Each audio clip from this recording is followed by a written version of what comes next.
नमस्कार दोस्तों, मैं सतवीर सिंह अपने YouTube के भारत लिंक ग्लोबल चैनल पर आपका स्वागत करता हूं। दोस्तों, वो रात थी 7 जून की। जी हाँ, इसी महीने 7 जून की। और जगह थी राजस्थान का अलवर जिला, और अलवर जिले में एक गांव है खेडली की। तो रात काफ़ी गहरी थी, सुनसान बिल्कुल सन्नाटा था, और टाइम होगा लगभग 12 साढ़े 12 बजे रात के। तो तभी एक घर के दरवाजे पर नॉक बिल्कुल धीरे से खटखटाया जाता है, इतनी धीरे से कि उसको कोई भी आदमी अगर ध्यान दे तो ही सुन पाएगा, नहीं तो नहीं सुन पाएगा। लेकिन जिसने सुनना था उसने सुन लिया, और कड़ाक दे ही ना उसने दरवाज़ा खोला, और 4 आदमी अंदर आए, 4 और एक 5 आदमी अंदर आए। और साथ में जिसने दरवाज़ा खोलना था वो तो आगे कमरे में घुसते हैं।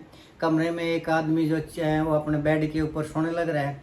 तभी उन 4 आदमियों ने, 5 ने झपट्टा मारा, और मार के उस आदमी को दबोच लिया। और दबोच के ने एक आदमी ने, पहले तो उन 5 ने उसको थोड़ा बहुत जितना मारने की कोशिश की, वो मारा पीटा। और फिर उसके बाद उसके 2 आदमियों ने पैर पकड़ लिए, 2 आदमियों ने हाथ पकड़ लिए, और एक जो आदमी बचा हुआ था उसने उसका तकिया लेके ने और उस आदमी का वो दबा दिया, नाक के ऊपर तकिया रख दिया। और जितना उससे पहले संभव उसके साथ कुछ सहयोग किया होगा दूसरे ने, उसने गला दबा दिया। तो वो थोड़ी देर तो वो आदमी तड़पाया, लेकिन फिर वो आदमी शांत हो गया। लेकिन उन 5 आदमियों को जिसने गेट खोला था वो थी एक औरत, और वो जिस आदमी की हत्या हुई थी उसी आदमी की पत्नी थी वो। लेकिन उनको ये ध्यान ही नहीं था कि उनका एक 8-9 साल का बेटा भी था जो कि जाग चुका था और वहीं था, और वो देख रहा था। लेकिन जब उन्होंने ये देखा कि उसके पिताजी के साथ ऐसा सलूक किया जा रहा है तो वो बच्चा सहम गया।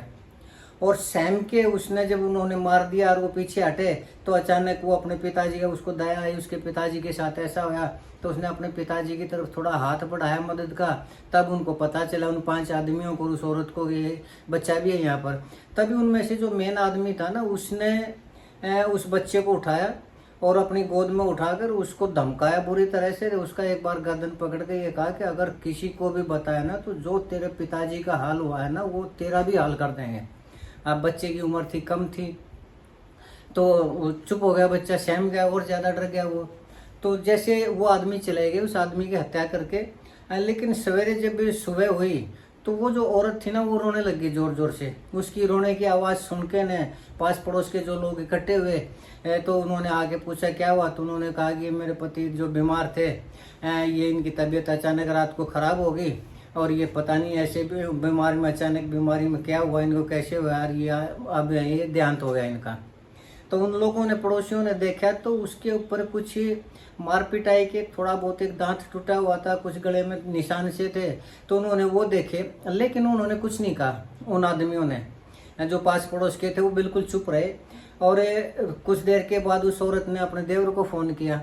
तो देवर को फ़ोन किया तो वो देवर आया, उसको भी उसने रोते हुए और बड़ी उससे करुणा से कहा कि तुम्हारे भैया की अचानक रात को तबीयत खराब हुई और वो चल बसे। लेकिन वो जो आदमी थे वो खुसर पुसर करने लगे। तो उस आदमी को, उसके जो मरा हुआ था, उसके भाई था, उसके भाई को भी थोड़ा डाउट हुआ। तो उन्होंने उनसे पूछा क्या हुआ।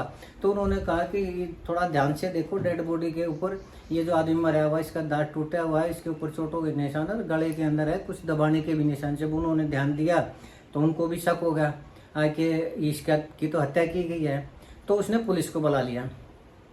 तो पुलिस ने आकर ने देखा, तो अब चूंकि वो औरत थी वो रोने पीटने लग रही थी, तो उस टाइम उन्होंने उससे कुछ पूछना मुनासिब नहीं समझा। खैर वो उन्होंने पोस्टमार्टम के लिए उसको भेज दिया। लेकिन जब उन्होंने सारा सब कुछ देखा तो वो बच्चा सहमा सा खड़ा हुआ था। तो पुलिस को थोड़ा शक हो गया कि बच्चा इतना ज़्यादा क्यों डरा हुआ। हालांकि छोटा बच्चा था, डर जाता है, घर के अंदर ऐसा माहौल होता है तो। लेकिन पता नहीं क्यों पुलिस को शक हो गया। तो उन्होंने उस बच्चे को बड़े प्यार से अपने पास पुचकारा, उसको थोड़ा बहुत टॉफ़ी देकर और प्यार से वो कहा कि बेटा क्या बात है, तुम क्यों डरे हुए हो, और ये तुम्हारे पिताजी ये कैसे वो हो गए, कैसे तबीयत खराब हो गई उनकी।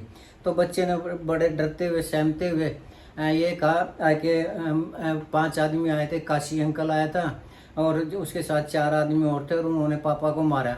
तो उन्होंने कहा कि तुम्हारी मम्मी ने चीखी चिल्लाई नहीं, क्या तुम्हारी मम्मी को नहीं मारा। तो उसने कहा नहीं, मम्मी तो खड़ी थी साथ में और वो मारने लग रहे थे, मम्मी ने तो कुछ भी नहीं कहा। तो उससे शक होगा उनको कि इसमें इसकी पत्नी का भी हाथ है। तो उन्होंने उसकी पत्नी से पूछा तो उन्होंने साफ कह दिया कि नहीं ये तो बीमार हो गए हैं। हालांकि 2-3 दिन के बाद पोस्टमार्टम की रिपोर्ट आ जानी थी। लेकिन जब उन्होंने भी देखा कि एक छोटा बच्चा है, उसकी जो गवाही है कोर्ट में शायद मान्य न वो 8-9 साल का बच्चा है, तो उन्होंने पोस्टमार्टम रिपोर्ट का इंतजार नहीं किया और उन्होंने सबूत इकट्ठे करने की कोशिश की पुलिस ने।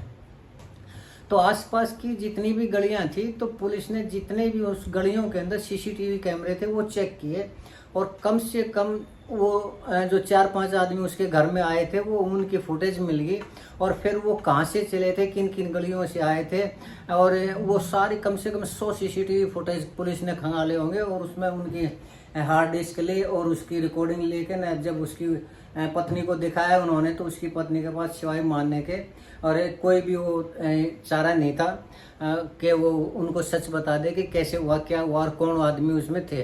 तो जैसे थोड़ी बहुत सख्ती की और वो दिखाए तो उनकी पत्नी टूट गई। तो उस औरत ने सारी जितनी भी स्टोरी थी वो पुलिस को सारा मामला खोल दिया और उसने स्वीकार किया कि उसने ही उसके पति का कत्ल करवाया। तो जब पुलिस ने सारी स्टोरी उससे पूछी कैसे करवाया, किसने किया और क्या मामला था, तो उस औरत ने सारा सब कुछ बता दिया। तो उसने जो बताया वो इस प्रकार था कि वो जो औरत थी उसका नाम था अनीता रानी। तो उसका जो पति था वो बीरू जाटो था, उसकी पहले भी शादी हो चुकी थी। ये अनीता जो अनीता राज थी उसकी भी शादी हो चुकी थी, लेकिन दोनों तलाकशुदा थे। लेकिन पता नहीं कैसे उन दोनों की आपस में नजर-ए-चार हो गई, मुलाकात हुई और दोनों ने मैरिज कर ली। तो वो जो औरत थी वो अपने गांव में ही खेड़ली गांव में जनरल स्टोर शुरू कर दिया उसने मैरिज के बाद। तो उसी टाइम पे एक वो जो औरत थी उसके पति का नाम था बीरू जाटो था। तो जब वो जनरल स्टोर उसने वहाँ शुरू कर दिया तो वहाँ पर एक काशी प्रजापति नाम का आदमी था, उसने वहाँ पर वो कचौड़ी वगैरह बेचने का काम करता था और वहीं उसी के आसपास ही कचौड़ी बेचने का काम करता था। तो जब अनीता ने और काशी ने आपस में बातें करनी शुरू की देखा तो उनकी भी 4 आंखें हुई, तो दोनों के दिल धड़कने लगे। हालांकि पहले भी वो लव मैरिज कर चुकी थी लेकिन फिर वो मिलने लगे और उनके अंदर नाजायज संबंध हो गए। तो लेकिन अब यहाँ दिक्कत थी अनीता के घर वाले की यानी बीरू जाटो की। तो उसको रास्ते से कैसे हटाया जाए, तो उसको रास्ते से हटाने के लिए उसने काशी कोई अपने प्रेमी कोई हायर किया और उसने कहा कि तुम इसका कत्ल कर दो ताकि हम मैरिज कर सकें। तो अकेले के उसके बस का था नहीं क्योंकि इतना ज़्यादा ताकतवर वो था नहीं। तो उसने अपने 4 दोस्तों को जो कि सुपारी किलर थे और इस तरह के थोड़ा बदमाशी टाइप में थे उनको हायर किया और अनीता ने उसको 2 लाख रुपए दे दिए। तो वो जो उसका प्रेमी था काशी प्रजापति वो अपने 4 दोस्तों को लेकर आया, जो एक तो ब्रजेश जाटव था, एक नवीन था, एक विष्णु था और एक चेतन था और वो वहीं के थे, खेड़ली गांव के ही थे। तो उन्होंने प्लानिंग की कि हम 7 तारीख की रात को आएंगे, 12 बजे आएंगे, तुम दरवाज़ा खोल देना। तो उन्होंने दरवाज़ा खोला और फिर वो उनका पति का कत्ल कर दिया। लेकिन कत्ल तो कर दिया लेकिन उनको ये ध्यान नहीं रहा कि उनका बच्चा भी वहाँ पर है। उन्होंने ये सोचा होगा सो रहा होगा बच्चा तो कोई बात नहीं, लेकिन बच्चा उठा हुआ था और वो इस सारी हरकतों को देखने लग रहा था। तो जब वो उठा तो उसने दिखाई दिया कि उसके पिताजी का वो मारने पीटने लग रहे हैं और इस तरह नाक दबा के नुकरने लग रहे हैं। तो जब वो हट गए वो आदमी मार के ना उसका कत्ल करके तो उसने अपने पिताजी के पास गया हुआ पलंग के पास और उसको जब हाथ लगाने की कोशिश की तब उनको अचानक ध्यान आया कि तो बच्चा भी है यहाँ पर।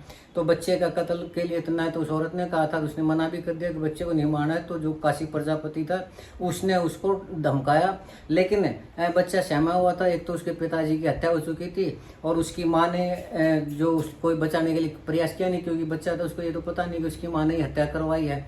लेकिन वो देख रहा था कि उसकी माँ ने बचाने का कोई प्रयास नहीं किया तो बच्चा डर गया कुछ। फिर वो काशी था, वो घर में आया जाया करता तो उसको वो काशी अंकल भी कहा करता। तो जब पुलिस ने उसको बच्चे को पुचकारा लाड प्यार से तो उसने बता दिया कि काशी अंकल ने हत्या की है और मम्मी वहाँ थी बेड के पास खड़ी थी, उसने कुछ भी वो नहीं किया। तो जब पुलिस की स्टेटमेंट आई, जब पुलिस ने सबूत इकट्ठे किए, सारी कड़ियाँ इकट्ठी की तो उनको अनीता को गिरफ्तार कर लिया और अनीता का जो प्रेमी था काशी प्रजापति वो गिरफ्तार कर लिया और उसमें एक ब्रजेश जाटव था वो गिरफ्तार कर लिया। बाकी के जो 3 थे वो फरार हो गए, वो अभी तक पुलिस के लगे नहीं हाथ में और पुलिस ने उनको अरेस्ट करके ने उनका चालान पेश करके ने जेल में भेज दिया। तो ये कहानी है दोस्तों कि एक ऐसी औरत जो जिसने पहले भी लव मैरिज की थी और उसका फिर तलाक हो चुका था और फिर किसी के साथ लव मैरिज की दोबारा उसने और उसको भी छोड़कर किसी तीसरे आदमी के साथ करना चाह रही थी। तो औरत की ये जो हवस है ये पता नहीं कैसे घर बर्बाद कर देती है, कैसे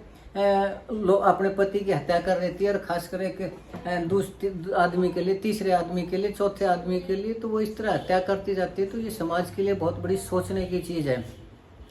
और अब उस औरत का जिसने ये सपने संजोए थे कि अपने प्रेमी से उसने मैरिज की है, तलाक के बाद मैरिज की है, उसकी भी हत्या करके ने अब वो खुद भी जेल में सारी उम्र रहेगी, उसको उम्र कैद की सज़ा होगी।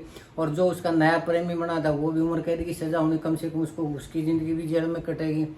तो ऐसी चीज़ें जो समाज में पता नहीं क्यों नहीं कंट्रोल हो पा रही, क्यों नहीं आदमी समझते। आज के दिन एक ऐसा माहौल हो चुका है कि जिसमें कोई भी रिश्ता है वो ऐसा नहीं है जिसको पूरी तरह से ईमानदार कहा जाए। आज पति पत्नी की हत्या कर देता है, पत्नी पति की हत्या कर देती है, भाई बहन की हत्या कर देता है, बहन भाई की हत्या करवा देती है, माँ बाप की हत्या करवा देती है। तो समाज में सहनशीलता और जो संस्कार है वो खत्म होते जा रहे हैं, जो कि समाज के लिए बहुत घातक है ये चीज़। तो दोस्तों आज की ये कहानी इतनी है। उसके बाद वो 3 कब पकड़े जाते हैं, जो भी होगा मैं उनको फॉलोअप देने की कोशिश करूँगा। और मैंने ये जो नई सीरीज़ की है क्राइम स्टोरी के रूप में, मुझे उम्मीद है कि आपको ये पसंद आएगी। और अगर आपको ये स्टोरी पसंद आई तो मैं आपसे प्रार्थना करना चाहूँगा कि आप इस मेरी वीडियो को लाइक करें, शेयर करें। और दोस्तों कमेंट करके ज़रूर बताएं कि मेरा ये प्रयास ठीक है या गलत है। अगर ठीक है तो मैं इसको जारी रखूँगा, और अगर आपका कोई रिस्पॉन्स नहीं आता तो शायद मैं इसको आगे जारी नहीं रख पाऊँगा। आपने मेरा ये वीडियो देखा, इसके लिए आपका बहुत बहुत धन्यवाद। इसके साथ ही आपका फिर से धन्यवाद। नमस्कार।